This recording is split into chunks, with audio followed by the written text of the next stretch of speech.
그리스도 이름으로 말씀 전하겠습니다. 우리 다 같이 본문 말씀 찾아보도록 하겠습니다. 누가복음 7장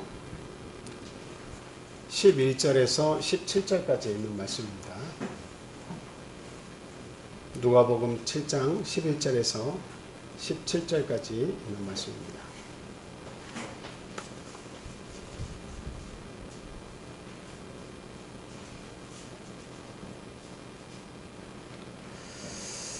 네, 1절씩 교독하겠습니다.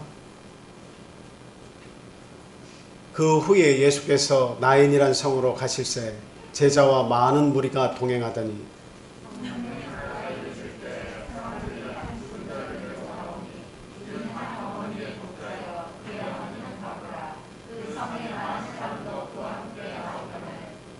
주께서 과부를 보시고 불쌍히 여기사 울지 말라 하시고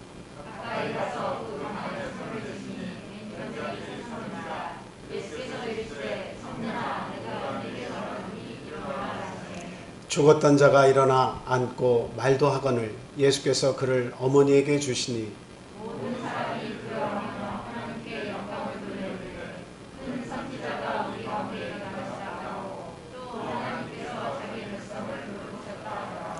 예수께 대한 이 소문이 온 유대와 사방에 두루 퍼지니라. 아멘.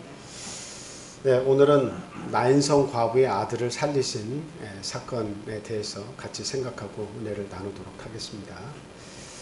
저희들이 이 본문을 금방 읽었다시피 예수님께서 우리 한 인생을 불쌍히 여기셔서 죽은 그 과부의 독자를 하나님께서 우리 예수님께서 살리신 그와 같은 사건입니다. 뭐 내용을 보자면 그렇게 복잡한 내용은 아니고 간단한데 그런데 이미 죽은 자를 살리셨다는 데에 대단히 큰 의미가 있겠습니다. 그래서 우리가 이 오늘 사건을 통해서 과연 하나님은 어떤 하나님이신가, 내가 믿고 있는 그 하나님에 대해서 같이 생각하고 또 그 하나님께 진심으로 감사와 영광을 표할 수 있는 우리 참빛교회 성도님들이 다 되실 수 있기를 바랍니다. 성경 속의 이 기적의 사건을 이렇게 보다 보면 두 가지의 그 부류가 있다는 것을 알게 됩니다. 첫 번째는 무엇이냐면 내가 간절히 소원해서 우리 예수님을 믿고 구주로 믿고 나의 구원자로 믿고 찾아가서 그 구원을 요청했을 때에 기적이 일어나는 그와 같은 사건이 있고요. 또 하나의 부류의 사건은 오늘과 같이, 오늘 우리가 대하는 이 사건과 같이 나는 원하지 않았는데 예수님께서 찾아오셔가지고 구원을 베푸시는 그런 사건이 있습니다. 어떤 뭐 내가 믿음이 있냐 없냐 그것에 관여치 않으시고 예수님께서 그 인생을 불쌍히 여기시고 가셔서 그의 그 질병과 아픔을 이렇게 회복시켜 주시는, 원래대로 회복시켜 주시는 그런 그 사건, 이 두 부류가 있다는 거죠. 여러분 그 거라사 지방의 그 미친 사람, 그 광인에 대해서도 전에 저희들이 말씀 공부를 했죠. 그 무덤가에 있으면서 사람들의 돌봄을 받지 못하고 아주 외로움과 고통 속에서 또 지냈고 또 귀신이 그를 고통스럽게 해서 참으로 참 어떻게 살아야 할지 정말 그 난감한 한 인생이 있었죠. 근데 예수님께서 그가 원하는 것이 아니지만 예수님께서 한 인생을 정말 애통해 하시고 불쌍히 여기셔서 그에게 가서 그 군대의 귀신을 쫓아내 주신 그런 사건에 대해서 우리들이 생각하고 은혜를 받은 바가 있습니다. 뭐 저희들이 12회를 혈루증으로 앓았다가 나은 여인이라든가 백부장이 그 하인을 낳아달라고 예수님께 요청한 사건이라든가 그 많은 사건들은 주로 나의 그 믿음과 관련해서 일어난 사건이고 오늘 접하는 이 사건은 내가 믿음을 통해서 이렇게 해주십시오 하는 사건이 아니라 그냥 예수님과 관계없이 믿음과 관계없이 그냥 내가 어떤 일을 행하고 있는데 내가 알지도 못하는 사이에 예수님께서 오셔서 그 인생의 고민을 아픔을 어루만져 주시고 해결해 주신 그런 사건이라고 우리가 생각을 해볼 수 있습니다. 참 저희들이 참 내가 원해서 하나님께 오는 것도 대단히 중요합니다. 정말 죽음이 뭐지? 내가 어디서 왔다 어디로 가는 거지? 그리고 어떻게 사는 것이 최선의 삶일까? 이런 걸 고민하다가 하나님을 찾아서 그 믿음을 좇아서 이게 주님을 만나는 경우도 물론 있습니다. 하지만 내가 원하지 않는데도 불구하고 어디선가 불쑥 나에게 구원의 요청이 찾아오고 하나님의 구원의 말씀이 나에게 오고 내가 그것을 참 처음에는 살짝 잡았다가 점점 그것을 굳게 잡아서 믿음에 이르고 구원에 이르는 그런 경우도 있습니다. 어쨌든 이 모든 것을 다 통틀어서 우리 예수님이 어떠한 분이냐 하는 것을 우리에게 가르쳐주고 있죠.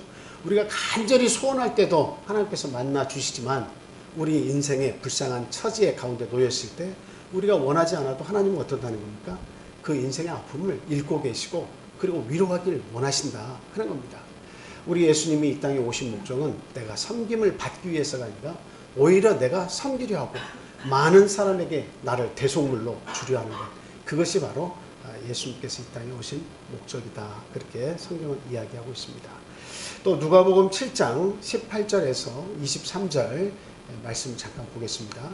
그곳에서 요한의 제자들이 이 모든 일을 그에게 알리니 요한이 그 제자 중 둘을 불러 주께 보내어 이르되 오실 그이가 당신이 오니까 우리가 다른 일을 기다려오리까 하라 하매 그들이 예수께 나아가 이르되 침례 요한이 우리를 보내어 당신께 여쭈어보라고 하기를 오실 그이가 당신이 오니까 우리가 다른 일을 기다려오리까 하더이다 하니 마침 그때에 예수께서 질병과 고통과 및 악귀 들린 자를 많이 고치시며 또 많은 맹인을 보게 하신지라 예수께서 대답하여 이르시되 너희가 가서 보고 들은 것을 요한에게 알리되 맹인이 보며 못 걷는 사람이 걸으며 나병 환자가 깨끗함을 받으며 귀먹은 사람이 들으며 죽은 자가 살아나며 가난한 자에게 복음이 전파된다 하라.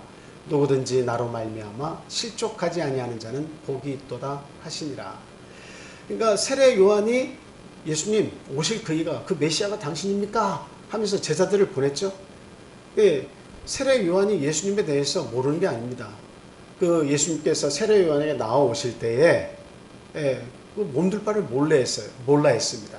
당신의 신을 끈을 매주는 것도 내가 감당을 못하겠습니다. 내가 오히려 당신에게 세례를 받아야 할 텐데 어떻게 제게 나와서 세례를 받는다 하십니까? 이렇게까지 얘기했죠.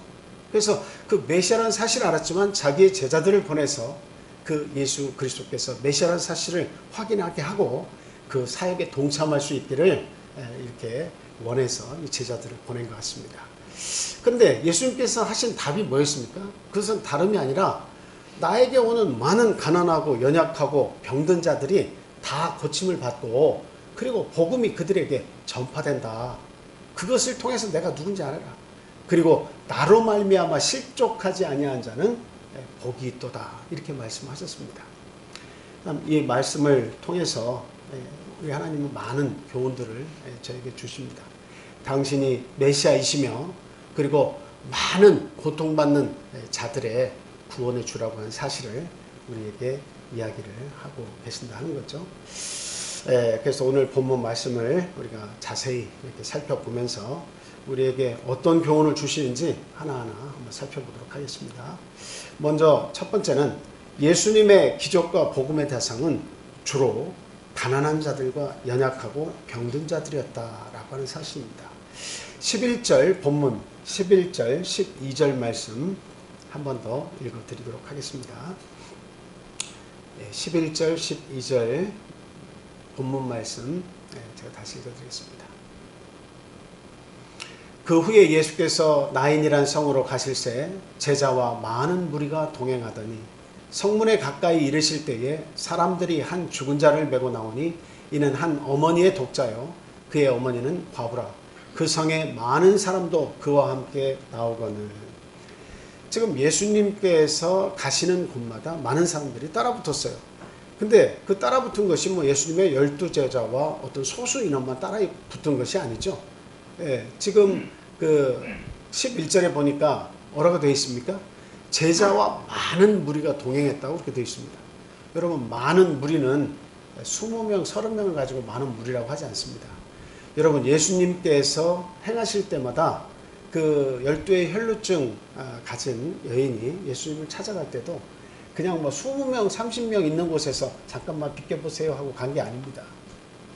사람들이 그냥 아주 그냥 어떻게 운집이 돼 있어가지고 수많은 사람이 운집이 돼 있어서 예수님께로 가기가 어려운 상황이에요. 그 중풍병자가 들것에 실려가지고 그 집에 가버나움에 예수님 계실 때 달아내리는 그 장면도 한번 생각해 보세요.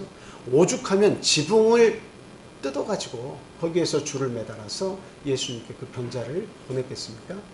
그리고 예수님께서 5병 2호와 7병 2호를 통해서 기적을 베푸실 때도 예, 그 물고기 5마리 떡 2 그리고 또 떡 7 그 다음에 그 2마리의 물고기 이것을 통해서 여자와 아이 외에 5,000명을 먼저 먹이시고 7병 2호 때는 여자와 아이 외에 4,000명을 또 먹이셨죠. 그러니까 예수님이 항상 말씀 천국 복음을 전하시는 그 자리에는 많은 사람들이 운집해 있어요. 물론 성경의 한 부분에는 이들이 먹고 마시는 것 때문에 먹고 마시는 것 때문에 예수님 쫓았다고 하는 그런 구절도 있습니다만, 그러나 그들 대부분이 가난하고 연약했고 또 하나님의 말씀하시는 그 천국 복음에 대해서 마음을 열고 듣기를 원했기 때문에 그들이 또한 모인 것입니다. 그래서 나중에 그 많은 사람들이 예수님을 좇게 되는 그 제자가 되는 그런 삶을 살게 되었죠. 자, 이와 같이 예수님이 가시는 곳에는 많은 사람들이 이렇게 찾아들었는데 그들의 대부분은 가난하고 연약하고 병든 자들이 대부분이었다. 그래서 오늘날 우리들이 이 말씀을 잘 생각해 봐야 돼요. 과연 나는 가난한가? 과연 나는 연약한 사람인가? 과연 나는 병자인가? 이것을 한번 잘 생각해 보세요. 여러분은 가난하십니까? 우리가 꼭 물질만 이렇게 가난해야 가난하다고 생각하지 마십시오. 오늘날에 이르러서 가난하다고 하는 성경적인 의미는 과거의 구약시대에 가난하다, 또 예수님 시대에 가난하다 하는 건 물질을 통해서 보여주셨지만 사실은 오늘날 우리가 가난하다는 것은 마음이 가난한 것을 이야기하고 있습니다. 여러분, 마음이 가난해야 마음이 열리는 겁니다. 정말 내가 마음이 가난해졌을 때 마음이 열려서 하나님의 말씀을 듣게 되는 거예요. 내 마음이 부해가지고 내 미래는 창창하고 미래에 대한 많은 준비를 통해서 아무 걱정이 없을 때는, 그리고 많은 사람들을 다스릴 수 있는 자리에 있고 권세를 가진 그와 같은 자리에 있다면 그 많은 물질과 권세에 있는 나라고 하는 사람은 절대로 마음문이 열려서 하나님의 말씀을 받기가 상당히 힘들다 하는 것입니다. 그래서 지금 저기 그 본문에 또 나와 있지만 왜 하필이면 하나님께서 말씀하실 때 허다한 무리가 이렇게 예수님을 쫓았는데 그 쫓은 사람들이 모두가 대부분이 왜 가난한 사람이냐? 왜 다 대부분 예수님을 쫓은 사람들이 가난한 사람들이었겠습니까? 부유하다고 말씀 안 하시고 다 연약하고 병든 자들이라고 그렇게 이야기를 하고 있죠. 참 이런 말씀을 통해서 보면 하나님의 말씀은 누구에게 이렇게 주로 주어지는 것입니까? 마음이 가난한 자에게 말씀이 주어지는 겁니다.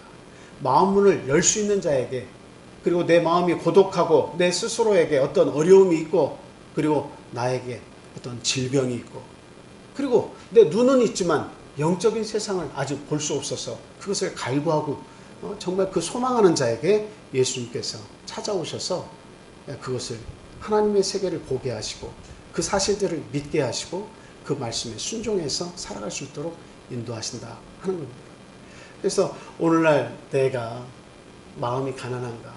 이 세상에 좋은 것들을 다 가지고 있어서 하나님의 말씀을 받을 필요조차 없이 그걸 느끼지 못하고 그냥 내 방식대로 살아가도 충분하다고 생각하는 사람인가?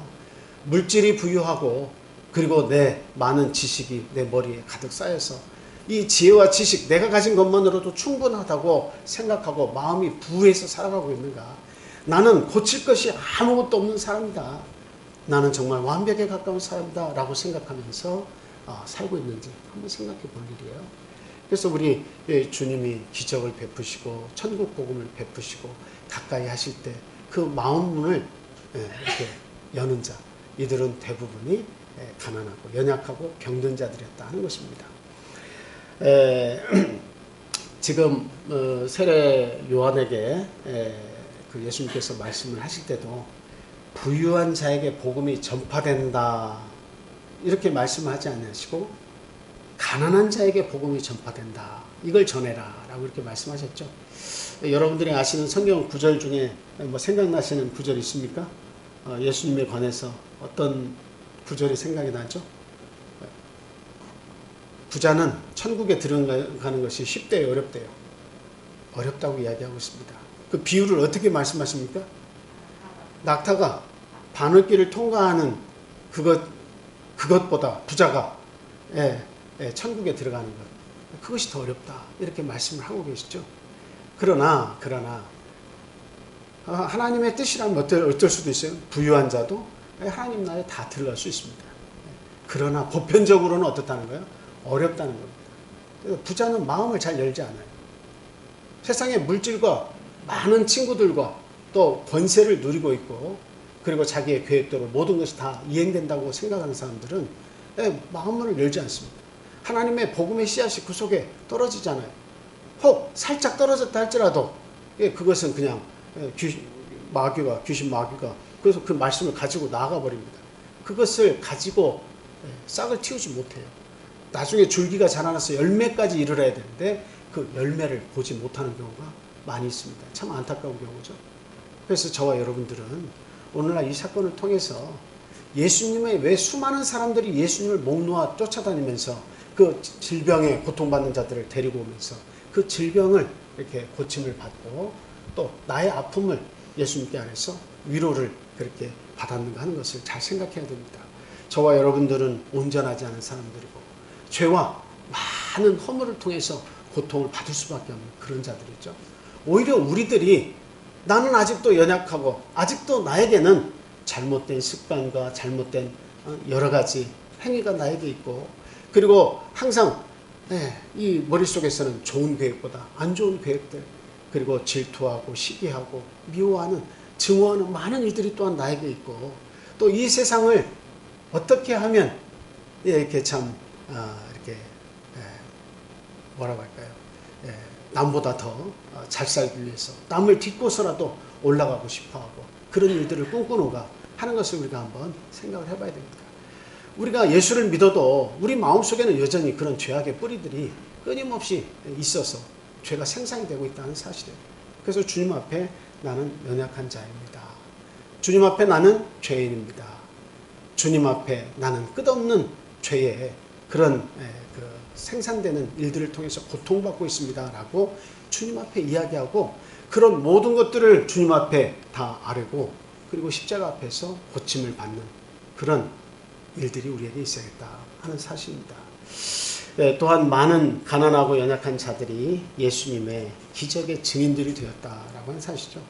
천국을 아무나 보는 게 아닙니다. 천국을 아무나 보는 게 아니에요. 천국은 가난한 자들이 보는 거예요. 마음이 심령이 가난한 자들이 하나님의 나라를 보는 겁니다. 하나님을 또 보는 겁니다. 그래서 지금 이 허다한 무리들이 예수님과 함께 동행하면서 쫓아왔고 그리고 또 이 장례 행렬에 많은 사람들이 또 예수님을 만났습니다. 그래서 장례 행렬에 많은 사람과 또 예수님을 따라다니는 많은 무리가 함께 모여 있을 때 예수님께서 기적을 이렇게 베풀어 주셨죠.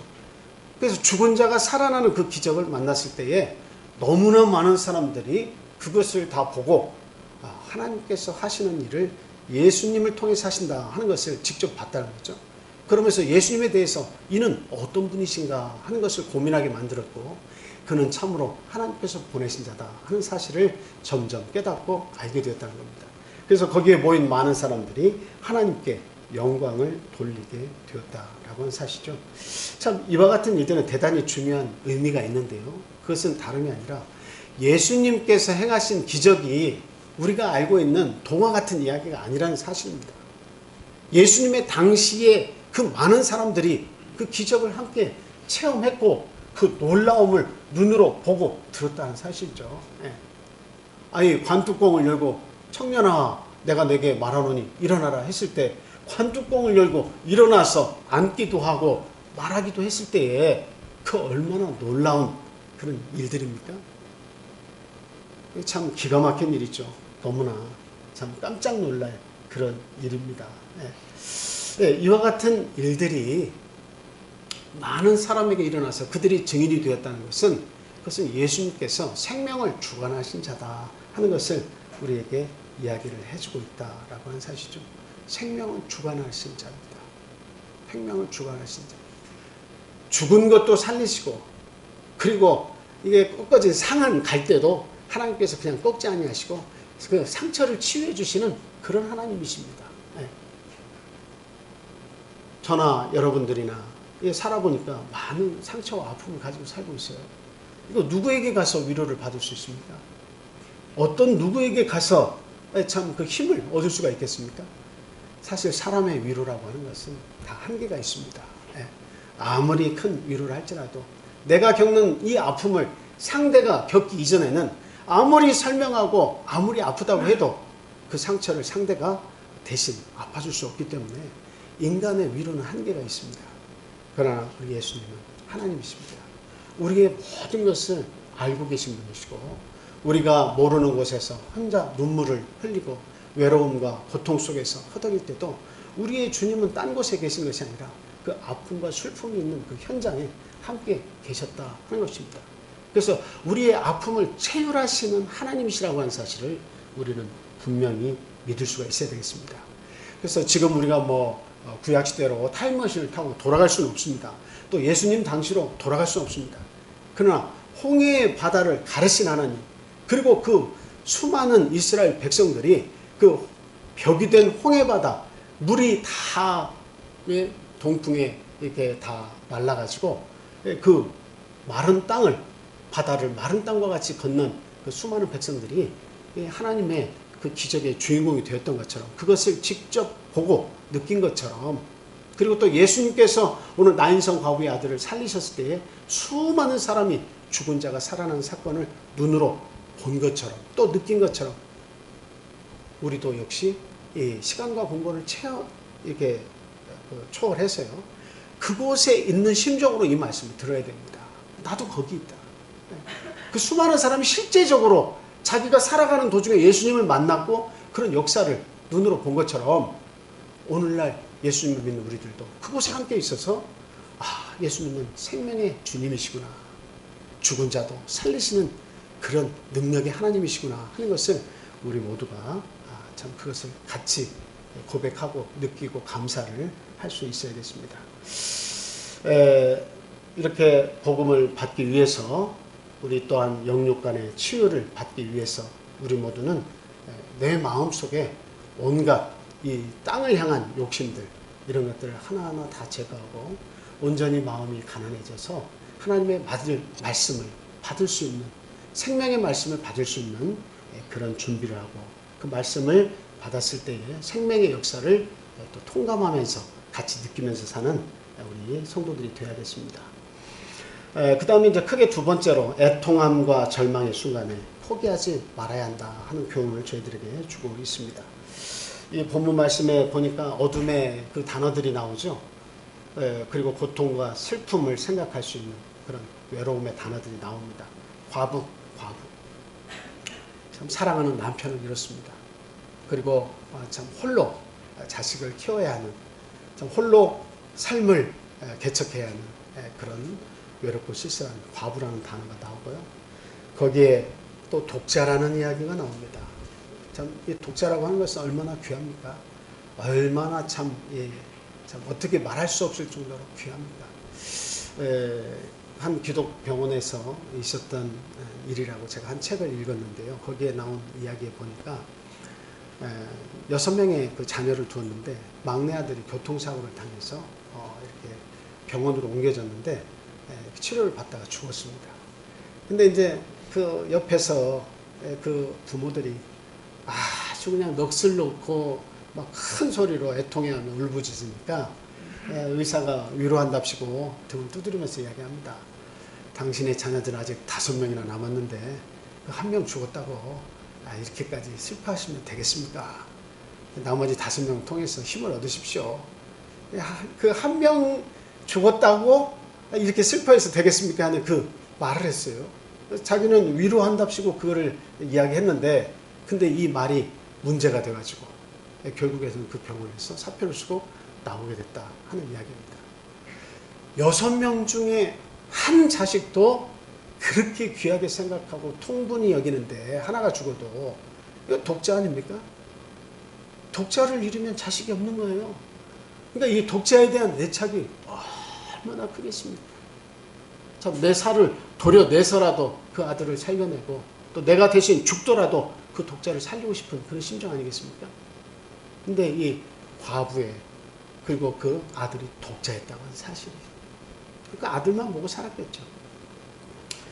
그리고 또 죽은 자라고 하는 말이 나옵니다. 저희들은 죽은 자라는 단어가 딱 나오면 그냥 예수님에 대해서 우리가 믿으니까, 믿음이 있으니까 예수님이 가시니까 살아나겠지, 뭔가 어떤 일이 일어나겠지, 기적이 일어나겠지, 이렇게 생각할 수 있지만, 그러나 그냥 우리가 믿음이 없는 사람이라면 죽었다라고 하는 그 사실을 딱 보는 순간 어떤 생각부터 들어요? 절망입니다. 여기는 생명이 없어요. 생명의 역사가 없어요. 이미 죽었기 때문에 인생의 모든 역사가 다 끝난 거예요. 다시 새로 쓸 수 없습니다. 그러니까 그 가장 큰 어두움은 죽음이 왔다는 거예요. 더 이상 해볼 수 없다는 거예요. 그래서 그 장례 행렬을 통해서 얼마나 애통해하며 그 과부가 울었는지 예수님께서 말씀하시잖아요. 울지 마라, 울지 마라라고 하시잖아요. 그 말씀을 통해서 알 때 그 수많은 사람들이 따랐다고 하는 건 역시도, 장례 행렬에 따랐다고 하는 것도 이 과부의 삶이 어떤 삶이었는지 얘기해주고 있어요. 얼마나 그 자녀에 대해서 애착을 가지고 그 삶이 얼마나 외롭고 쓸쓸했으면 이 모든 사람이 함께 나와서 위로해 주겠습니까? 그리고 그 과부가 그 많은 사람들과의 얼마나 좋은 관계를 또 유지했나 하는 것을 또한 우리가 알 수 있지 않겠습니까? 그러니까 예수님께서 그런 것을 보시면 불쌍히 여기시고 통분히 여기시고 안타까워하시고, 그렇게 해서 그 과부의 그 고통을 이렇게 아시고서 참 그 자식을 살려주시지 않았습니까? 그리고 관이라고 하는 이야기가 나옵니다. 관이라고 하는 이야기가 나와요. 관은 한 번 들어가면 다시 나올 수 없는 거예요. 저도 참 목회 생활을 지금 20년 이렇게 가까이 했는데요. 이 과정 속에서 많이 돌아가신 분들 봤어요. 그리고 염을 자리에 옆에서 이렇게 지켜보면서 참 그 관이 마지막 순간에 나무못을 이렇게 박아가지고 그 관을 완전히 이렇게 닫는 그런 모습들을 굉장히 많이 봤습니다. 그것을 보면서 항상 생각하는 것은 내가 저 속에 들어가지 않을 때까지 참 믿음 생활을 잘해야겠다. 한번 들어가면 이제 더 이상 어떻게 해볼 도리가 없다는 거죠. 그래서 이 죽은 자라고 하는 것이나 관이라고 하는 것을 우리가 생각해 보면 아주 절망의 끝을 이야기하고 있습니다. 아무것도 거기에는 생명과 관여된 것이 없다라는 것을 우리가 생각을 하게 되죠. 그리고 거기에 과부와 또 많이 따라가는 사람들의 울부짖음이 있었다고 이렇게 성경은 간접적으로 이야기를 하고 있습니다. 이것들이 다 어둠의 단어들이고 슬픔의 단어들이고 외로움의 단어들입니다. 모든 사람이 한 번은 이 죽음이라고 하는 것이 우리에게 정해져 있기 때문에 이 죽음은 다 맞닥뜨릴 수밖에 없어요. 그러나 이 본문의 죽음은 우리가 그냥 일반적으로 받아들이는 그 죽음과는 좀 다르죠. 보통은 부모가 죽고 나서 자식이 죽는 법입니다. 또 그래야 옳고, 또 그래야 부모의 마음이 평안하고 그 자녀도 마음이 평안합니다. 그런데 자녀가 먼저 죽을 때 자녀도 고통스럽고 부모에게 죄송할 뿐만 아니라 자녀가 먼저 갈 때 이 부모의 마음은 보통 쓰라는 게 아니에요. 부모가 죽으면 산에다 묻지만 자녀가 죽으면 어디다 묻는다고요? 마음에 묻는 겁니다. 부모가 죽으면 남산이 흐릿하게 보이지만, 그러나 자식이 죽으면 부모의 눈에는 남산이 눈물 때문에 가려서 보이지 않는다고 그렇게 이야기합니다. 그러니까 이 자식이 죽는 것과 부모가 먼저 죽는 것, 이건 대단한 차이가 있어요. 제가 이렇게 심우한 한 교회에서 자녀를 어렸을 때 잃은 두 가정이 있었는데요. 한 가정은 아기가 태어나서 건강했는데 얼마 지나지 않아서 이렇게 참 병을 앓아가지고 세상을 떠난 얘가 하나가 있고, 그리고 한 가정은 자녀가 둘인데 아들이 중학교 1학년 그리고 딸은 고등학교 1학년입니다. 근데 중학교 1학년인데 물놀이를 갔다가 세상을 떠나게 된 그런 가정이 있었습니다. 그러니까 이 두 가정의 자녀들 또 그 부모들하고 이야기를 이렇게 해보면 그냥 죽음에 관여된 이야기만 나오면 눈물을 주르 흘려요. 저는 뭐 그걸 생각하고 이야기하는 것이 아니라 어떤 과정을 이야기하다가 죽음의 이야기가 나오는데 그대로 그 죽음에 연관된 말만 나오면 자녀를 생각하는 거예요. 그것이 1년이 지나도 2년이 지나도 새록새록 그것이 이렇게 생각이 나는 거예요. 그런데 저도 어머님을 이렇게 떠나 보내드렸습니다만 그 한동안은 어머님의 그 죽음에 대한 슬픔과 그 애정 때문에 마음이 많이 아팠어요. 기억도 많이 나고. 그런데 살다 보니까 다 잊혀져서 잘 먹고 잘 살고 어렸을 때는 어머니 안 계시면 그냥 세상 끝나는 줄 알았어요. 정말 지옥과 같은 삶이라고 생각하고 살기도 싫다고 생각했어요. 그렇게 어머니를 좋아했어요. 그런데 막상 어머님 떠나시고 나니까 얼마 안 돼서 다 잊혀지게 되더라고요. 그러니까 산에 묻고 그리고 돌아와서 또 바쁜 삶을 살다 보면 우리 인생은 부모를 기억지 않고 다 또 내 자식을 위해서 살게 돼 있죠. 근데 부모는 우리 자식이 먼저 떠나면 좀처럼 잊을 수가 없어요. 마음에 그것을 새깁니다. 마음으로 끝까지 그것을 가지고 있어요. 오랫동안 기억하고 있습니다. 쉽게 해결되지 않는다 하는 겁니다. 지금 이 과부의 고통이 이런 고통을 가지고 있어요. 얼마나 애통하겠습니까? 얼마나 찢어지는 마음이겠습니까? 그런 고통 가운데에 지금 이 과부가 있다고 하는 사실이죠. 어떻게 보면 울부짖고 가슴을 치고 참 많은 사람들 앞에서 그 눈물을 멈추지 못하고 애통해하는 것은 지극히 당연한 일이다. 그런 생각이 듭니다. 그럼에도 불구하고 이 애통의 순간에도 하나님을 기억하고 하나님의 말씀을 가진 자라면 어떻게 해야 되겠습니까? 부활의 주님이시고 그리고 또 우리에게 부활의 소망을 주신 분이시고 그리고 천국을 장차 예비해서 우리가 갔을 때 그것을 누리게 하실 하나님이시라는 사실을 우리가 안다면 위로의 하나님, 위로의 예수 그리스도를 우리가 마음에 품고 우리는 그 말씀에 따라서 순종하고 큰 힘을 얻어야겠다 하는 것입니다.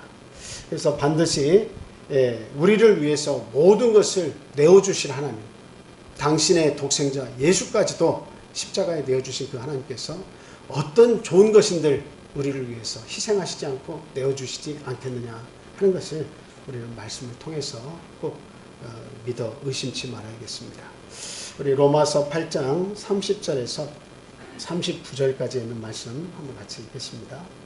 로마서 8장 30절에서 39절 말씀입니다. 자, 우리 한번 쭉 같이 읽겠습니다.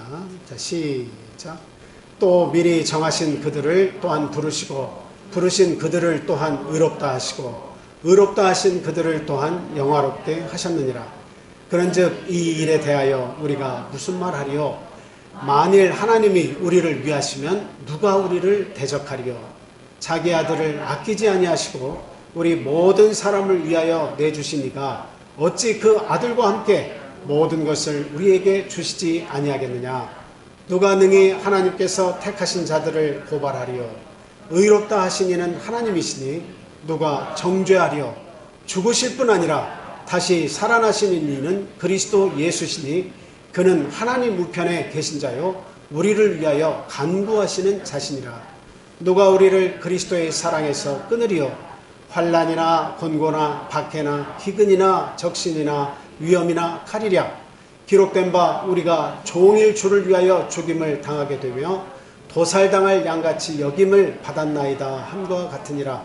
그러나 이 모든 일에 우리를 사랑하시는 이로 말미암아 우리가 넉넉히 이기느니라. 내가 확신하노니 사망이나 생명이나 천사들이나 권세자들이나 현재일이나 장래일이나 능력이나 높음이나 깊음이나 다른 어떤 피조물이라도 우리를 우리 주 그리스도 예수 안에 있는 하나님의 사랑에서 끊을 수 없으리라. 아멘. 하나님과 우리하고 연결된 그 줄을 끊을 수 있다고요? 없다고요? 없습니다. 우리를 위해서 친히 항상 간구해 주신 하나님이에요. 어떤 고난의 골짜기를 눈물로 우리가 걸어간다 할지라도 그 속에는 누가 함께 가시는 거예요? 누가 나를 등 뒤에서 지켜봐 주시고 누가 나를 지켜주시는 겁니까? 하나님께서 지켜주시는 거예요. 보이지 않는다고 해서 없다고 말하는 것은 지혜롭지 못하다 하는 겁니다. 2차 대전 때 미국으로 이렇게 배가 그 난민들을 이렇게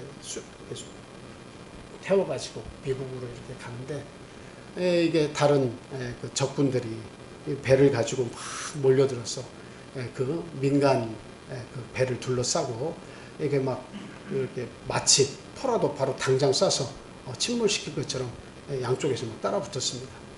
그런데 거의 미국에 도착할 때까지 이들이 따라 이렇게 오다가 뭐 아무런 행동도 취하지 못하고 이게 싹 이렇게 사라지는 거예요.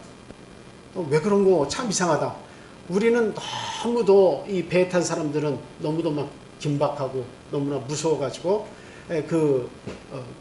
미군의 어떤 사령부에다가 막 계속 무전을 넣어서 우리를 살려달라 하는데 대답이 오는데 뭐라고 하냐면 아무것도 염려하지 마라.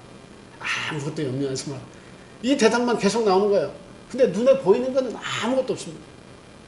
근데 나중에 보니까 자기들을 쫓던 적군의 함대들이 싹 이렇게 돌아가는 거예요.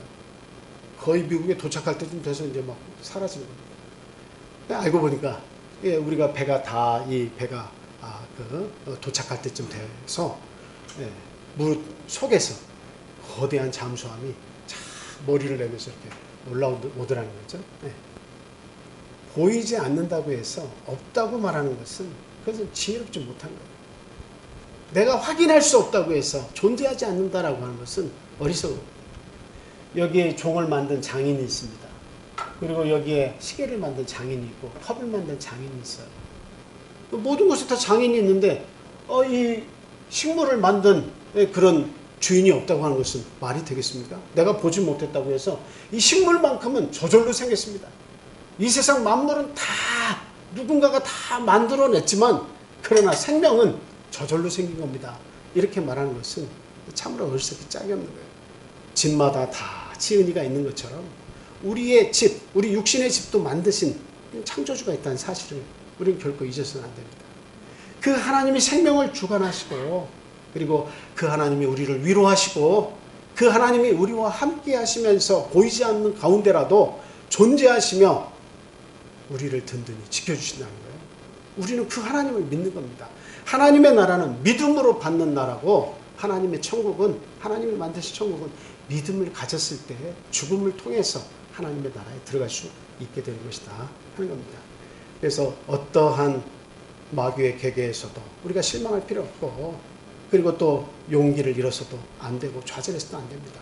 어떤 육신의 슬픔과 고통에 빠졌다 할지라도 결단코 우리가 그런 아픔 속에 참 좌절하거나 목 놓아올 필요는 없다라고 하는 사실을 우리가 알아야겠습니다.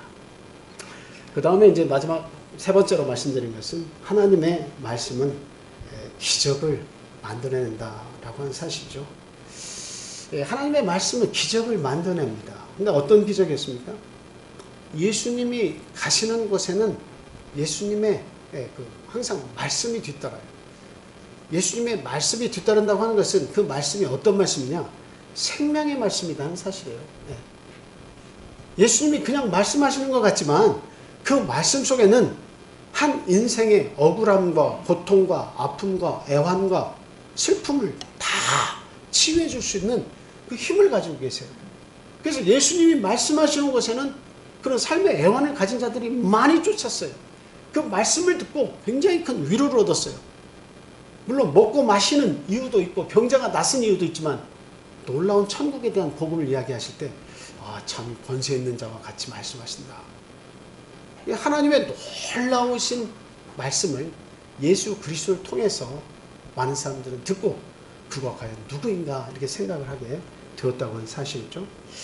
그래서 이 과부의 이 독자가 죽은 사실 예수님께서 그때 당시에도 그것을 아시고 그 관의 행렬을 멈추시고 우리 예수님께서 말씀하셨어요. 뭐라고 말씀하셨죠? 청년아, 내가 내게 이르노니 일어나라. 내가 너에게 말하노니 일어나라. 이렇게 말씀하시지 않았습니까? 예수님 말씀에 권세가 있다는 사실입니다. 예수님 말씀에 권세가 있습니다. 예수님 이름에도 권세가 있습니다. 그래서 오늘날 우리에게 어떤 특별한 능력이 없다 할지라도 우리가 기도하는 것은 예수 이름으로 기도를 하고, 우리가 우리의 자녀를 축복할 때 예수님의 이름으로 축복을 하는 것은 예수님 자체가 축복이기 때문에 그렇습니다. 예수님 그 이름 뜻이 자기 백성을 저희 죄에서 구원할 자이시다, 이 뜻 아닙니까? 그 아픔에서 구원할 자이시고, 어떤 고난에서 구원할 자이시고, 그 생명을 구원해 줄 자이시다 하는 겁니다. 그래서 우리는 기도도 예수 이름으로 하고, 우리의 자녀를 축복도 예수 이름으로 하고, 뭔가 위로가 필요한 자에게 가서 뭔가 위로의 말을 전해줄 때도 예수 이름으로 우리가 권면을 하고 위로를 해주는 것입니다. 그래서 지금 청년아, 내가 내게 말하노니 일어나라. 그랬을 때 청년이 관뚜껑을 열고 일어났습니다. 그냥 앉기도 하고 말도 했습니다. 뭐 죽은 자가 살아났다고 하니까 이건 뭐 말 다 한 거 아니겠습니까?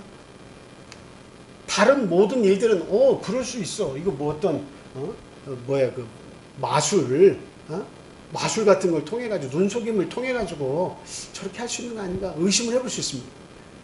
그런데 모든 사람이 죽음을 한꺼번에 봤어요. 과거에 그 독자가 죽은 것을 다 확인했습니다.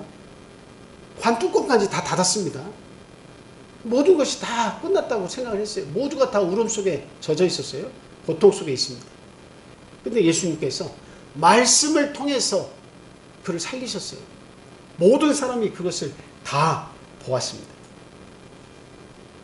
이와 같이 예수님께서 말씀하실 때 죽은 자도 그 말씀을 듣고 순종했다는 거예요. 네. 이건 한두 사람이 본 게 아닙니다. 거기에 모인 많은 장래에 참석한 자들이 그 사실을 봤다는 사실이죠. 다만 우리가 믿음이 없어서 그곳에 가서 같이 그것을 보지 않았기 때문에 나는 믿을 수 없어요 할 따름이지, 그러나 그 당시에 많은 사람은 죽은 자를 확인한 겁니다. 그런데 예수님의 말씀에 의해서 그 죽은 청년이 다시 생명으로 또 살아났다는 거죠. 죽은 자도 살리시는 예수님을 볼 때 우리는 그분 속에 생명을 주관하시는 하나님이 계시는 것을 우리가 볼 수 있다라고 하는 것입니다. 그리고 많은 어두움의 단어들이, 외로움의 단어들이 이 사건을 설명하고 있지만 그 어두움을 다 종식시키시고 그 어두운 그 구름을 다 쫓아내신 분이 바로 예수 그리스도시다 하는 것을 우리가 알 수 있습니다. 이와 같이 어떤 잘못됨을 바로잡고 그리고 아픔을 고치시는 분이 바로 예수 그리스도시라는 거예요. 오늘날 우리가 믿고 있는 하나님은 다른 하나님이 아니고 다른 예수님이 아니고 우리 삶의 애환과 그리고 또 잘못됐다고 생각하고 억울하다고 생각하는 우리의 삶을 주님께서 위로하시고 치유해 주시는 그 하나님이라는 사실이죠. 우리는 분명히 그 사실을 믿어야 되겠습니다. 창세기 1장에 보면 우리 하나님께서 하신 말씀 중에 저는 마음에 굉장히 와닿는 말씀이 하나 있어요. 그건 뭐냐면 빛이 있으라 하심에 빛이 있었다고 그렇게 이야기하고 있습니다. 다른 말씀들도 많이 있어요. 어둠도 창조하셨지만 저는 마음이 가장 행복하고 기쁠 때가 이 말씀을 읽을 때요. 빛이 있으라 이렇게 말씀하실 때 그 말씀이 내 속에 딱 들어오면 진짜 너무나 내 마음이 행복해지고 기뻐집니다. 내가 과거에 살아온 모든 더러움과 잘못된 습관과 어떤 아픔과 삶의 고통이 있었다 할지라도 그 말씀을 생각하면 어둠이 물러가요. 빛이 있으라 하심에 빛이 있었다고 하는 그 말씀은 내 속에 엄청난 생명력으로 역사하고 있다라고 하는 사실입니다. 예수님 계신 곳에는 생명의 역사가 있습니다. 하나님의 말씀이 있는 곳에는 생명의 역사가 있어요. 예수님이 오늘날 무엇을 원하고 계시는가? 당신이 사랑하는 모든 이 땅의 사람들이 당신을 빛으로 인정하고 받아들여서 그 마음의 어둠을 물리치고 죄악을 물리치고 온전히 하나님 주시는 그 빛의 삶을 살기를 우리 예수님, 우리 하나님은 바라고 계신다는 사실입니다. 그래서 지금 오늘 이 말씀도 우리에게 무엇을 전해주시는 거예요? 이 말씀 하나하나가 하나의 능력이 되어서 빛으로 우리 마음속에 역사하시는 겁니다. 그래서 우리는 이 말씀 들을 때 한 청년을 말씀으로 살리셨구나, 이 생각만 해서는 안 돼요. 오늘날 죽은 것과 같은 내 믿음도 하나님께서 살리시는구나 하는 것을 우리가 깨우쳐야 되는 거예요.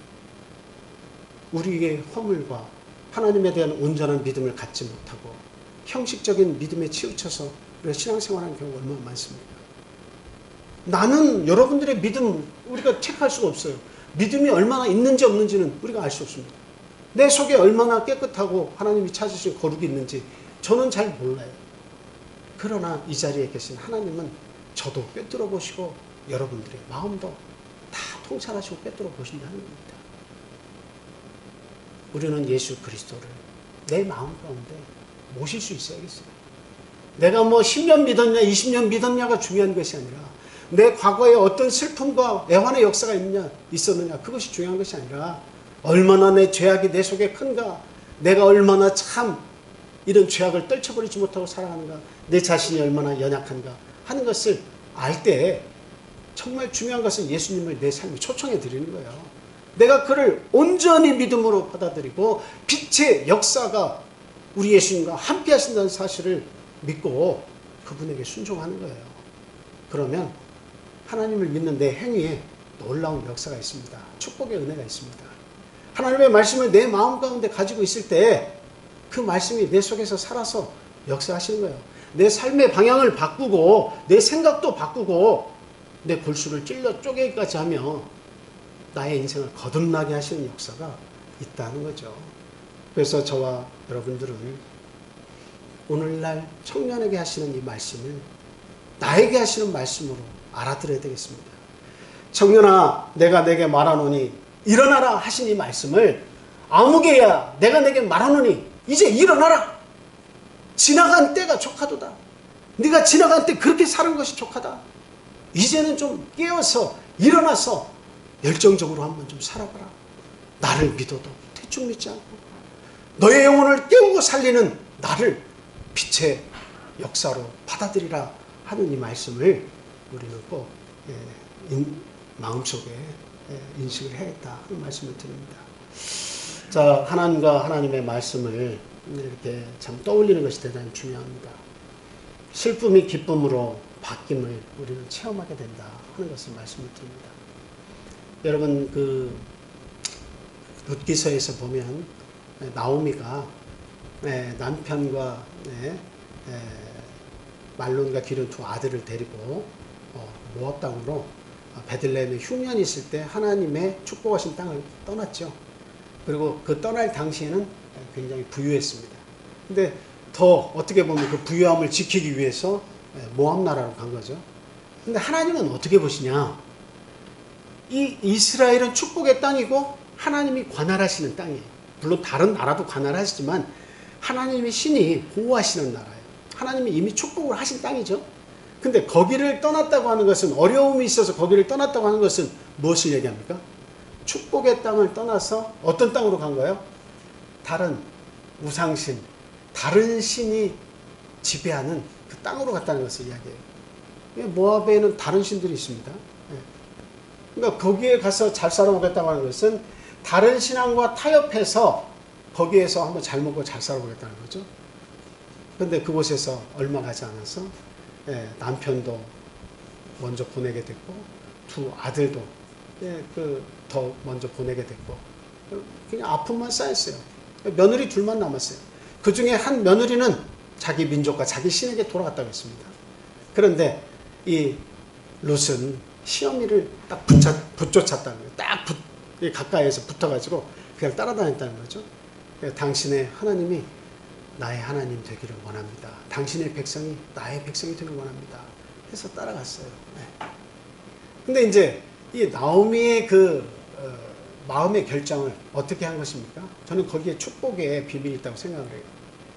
베들레헴을 축복의 땅을 떠나가지고 다른 신들의 나라에 와가지고 거기에서 이렇게 많은 시간을 보내가지고 모든 가족들을 잃었는데, 근데 나약한 자기 자신의 모습을 보면서 하나님이 함께 하시는 그 베들레헴, 하나님께서 함께 하시는 그 땅을 마음속에서 사모하고 그렸습니다.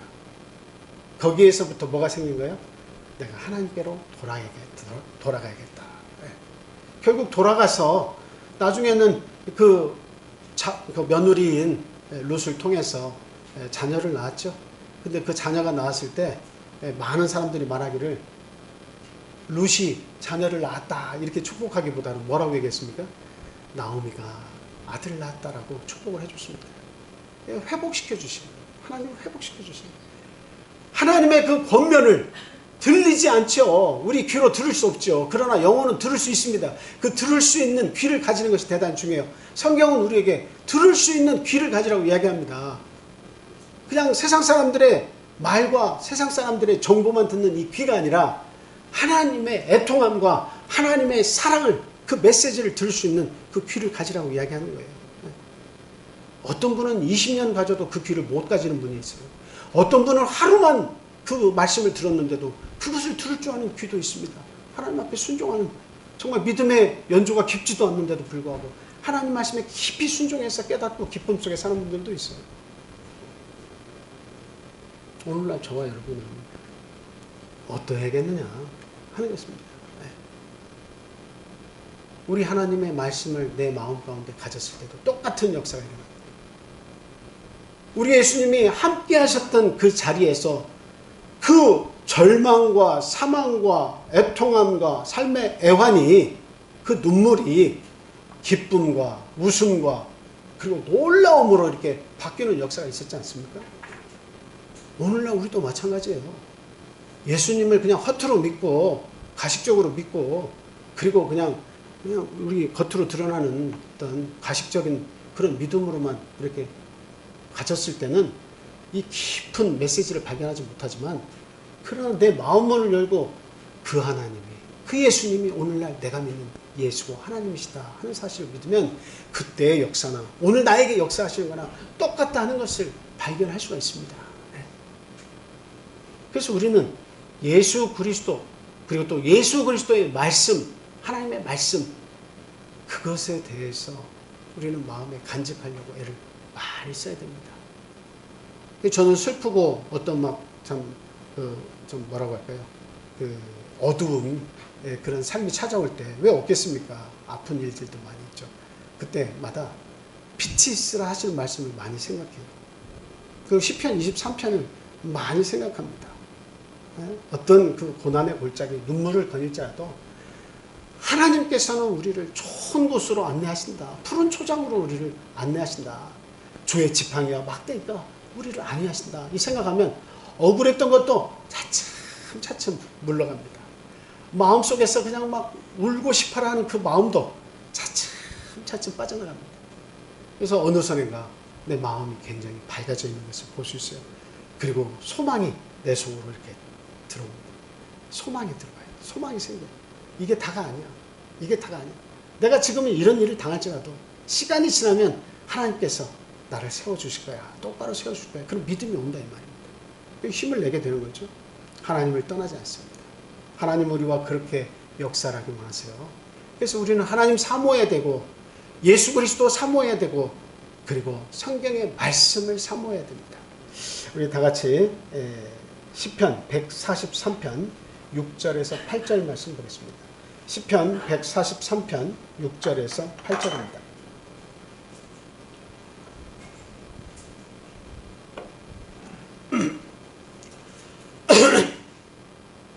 다 같이 읽겠습니다. 시작. 주를 향하여 손을 펴고 내 영혼이 마른 땅같이 주를 사모하나이다. 여호와여 속히 내게 응답하소서. 내 영이 피곤합니다. 주의 얼굴을 내게서 숨기지 마소서. 내가 무덤에 내려가는 자 같을까 두려워하나이다. 아침에 나로 하여금 주의 인자한 말씀을 듣게 하소서. 내가 주를 의뢰함이니이다. 내가 다닐 길을 알게 하소서. 내가 내 영혼을 주께 드리미니나이다. 드리미니이다. 이 말씀을 보니까 내가 다닐 길을 알게 하는 방법을 이야기해주고 있어요. 8절에 보면 내가 다닐 길을 안다고 하는 것이 대단히 이게 중요합니다. 내가 가야 할 길, 내가 다니는 길, 이거 알지 못하면 사고 나고 넘어지고 자빠져서 코도 깨지고 아주 어려운 일도 많이 당하는 것입니다. 그런데 내가 다닐 길을 알게 하는 방법이 뭐라고 얘기하고 있습니까? 그것은 다른 것이 아니라 나의 영혼을 하나님께 드리는 것이고 아침에 나로 하여금 주의 인자한 말씀을 듣게 해달라는 겁니다. 아침에 고요한 때에 하나님 앞에 일어나서 잠깐이라도 하나님을 생각하고 무릎을 꿇었을 때 나에게 하나님 말씀 주십시오. 그 말씀 가지고 살게 해주십시오. 내 영혼을 주께 의탁합니다 했을 때에 내가 다닐 길을 알게 되는 거예요. 어떠한 어려움을 당해도 그 길을 하나님께서 하시고 나에게 깨우쳐 주셔서 그 길을 피해갈 수 있게 하시고 피해가지 못해서 싸워야 할 때는 그것을 싸워서 능히 이기게 하신다 이 말씀입니다. 말씀은 대단히 중요해요. 말씀은 대단히 중요합니다. 여기 우리 승현이 어머님 계신만 우리 라이중 자매님께서 저는 그 시 한 편을 낭독해 주실 때 그냥 소름이 막 이렇게 소름이 돋았어요. 시 한 편에도 사람의 마음을 울리고 사람의 마음을 감동시키는 그런 능력이 있습니다. 그런데 하물며 하나님의 말씀일까 이렇게 생각이 들어요. 하나님의 말씀이 정말 논바닥에 땅이 갈라지는 것 같이 물을 애원하는 그런 내 마음의 상태가 된다면 사슴이 목이 말라서 물을 찾듯이 악어가 기다리고 있는데도 불구하고 그 앞에 물을 찾아가서 그 물을 훔치듯이 먹는 그 모습을 보면 생각해 보세요. 내 영혼이 그와 같이 그 사슴이 물을 찾는 것처럼 갈급함같이 내가 하나님을 찾는 그런 상황에 놓여 있다면 우리 하나님의 말씀, 우리 하나님이 행하신 기적, 그 모든 것을 생각할 때 어찌 나에게 위로가 되지 않겠느냐 하는 겁니다. 어떻게 그 하나님의 말씀이 전지전능한 하나님의 말씀이 내 마음을 변화시켜 주지 않겠습니까? 어두움과 고난의 마지막에 섰을지라도 하나님의 말씀을 생각하면 그 속에 소망이 있고 그 속에 생명의 역사가 있다는 사실 우리는 분명히 믿어 의심치 말아야겠습니다. 한 구절 더 보겠습니다. 시편 107편 49절에서 21절 말씀입니다. 시편 107편 49절에서 21절 말씀입니다.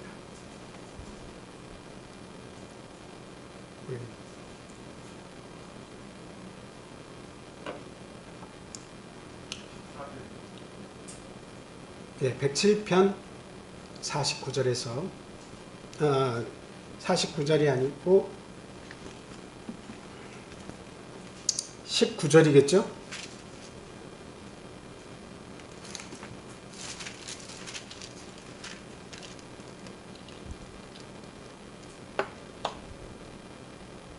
시편 107편 19절에서 제가 잘못 기록했네요. 19절에서 21절 죄송해요. 자, 다 같이 큰 소리로 읽겠습니다. 시작. 이에 그들이 그들의 고통 때문에 여호와께 부르짖음에 그가 그들의 고통에서 그들을 구원하시되 그가 그의 말씀을 보내어 그들을 고치시고 위험한 지경에서 건지시는도다. 여호와의 인자하심과 인생에게 행하신 기적으로 말미암아 그를 찬송할지어다. 아멘. 저희에게는 어떤 물질이 있어서 힘이 나고 하나님께서 뭔가 어떤 특별한 것을 주셔가지고 힘이 나는 것이 아닙니다. 물론 하나님은 그렇게도 세상의 도구를 사용하십니다. 그러나 가장 먼저 우리에게 주신 것은 우리 믿음의 회복이에요. 그리고 하나님의 말씀을 주셔서 하나님을 믿게 하십니다. 그랬을 때 우리에게 소망이 있고 우리에게 어떤 살아가야 할 힘을 우리에게 넣어주시는 거죠. 그래서 지금까지 우리가 살아온 모든 것은 우리가 어떻게 살았든지 과거로 족합니다. 지금부터는 새로운 종이에다가 내 인생을 새로 계획한다는 그런 마음가짐으로 새롭게 내 인생을 그려 넣어야 되겠습니다. 네. 과거의 어떤 어두움도 우리 예수님이 함께 하시고 말씀이 함께 하시면 다 몰려가는 거예요. 온전히 내 마음속에 하나님은 기쁨을 창조하길 원하십니다. 하나님의 아들, 딸 된 우리들이 자유함 속에서 행복을 느끼고 기쁨을 느끼기를 간절히 소망하고 계시다는 사실입니다. 그래서 우리 예수님이 행하신 이 나인성 과부의 아들을 살려주셔서 그 과부에게 아들을 살려주셔서 기쁨을 회복시켜 주셨던 것처럼 우리의 삶도 예수님께 맡겨질 때 이와 같은 기적을 맛보게 된다 하는 말씀을 드립니다. 자, 우리 항상 믿음으로 참 용기백배한 그런 성도님들 다 되시고 예수님과 마지막까지 동행하는 멋진 인생 사시기를 예수님의 이름으로 축원을 드립니다. 우리 다 같이 기도하겠습니다.